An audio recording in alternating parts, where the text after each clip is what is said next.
நிகழ்ச்சியில் இதை பற்றி விவரமாக தெரிவிக்க நேரமில்லாத காரணத்தினால் அடுத்தடுத்து வரும் காணொளிகளில் விவரமாக தெரிவிக்கின்றோம். கோவில் சுவர்களில் வெள்ளை நிற கோடும் சிகப்பு நிற கோடும் வரைந்திருப்பார்கள்.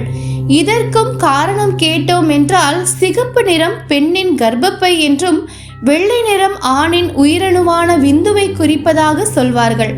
ஆரம்பத்தில் சொல்லியது போலவே அனைத்திலும் காமம் என்றால் கடவுளை எவ்வாறு நாம் காண முடியும்? வெள்ளை நிற கோடு சந்திரனையும் சிகப்பு நிற கோடு சூரியனையும் உணர்த்துகிறது. இதைத்தான் மறைமுகமாக சுவரில் எழுதி இருப்பார்கள், சிவசிவா என்று. அப்படி என்றால் வாசி வாசி என்று மறைபொருள் அர்த்தமாகும். இதையே முந்தைய காணொளியில் விவரமாக நாங்கள் தெரிவித்திருப்போம். காற்றானது சந்திரனையும் நெருப்பானது சூரியனையும் மறைபொருளாக வைத்துத்தான் காற்றை கொண்டு நெருப்பை கையாளுவது என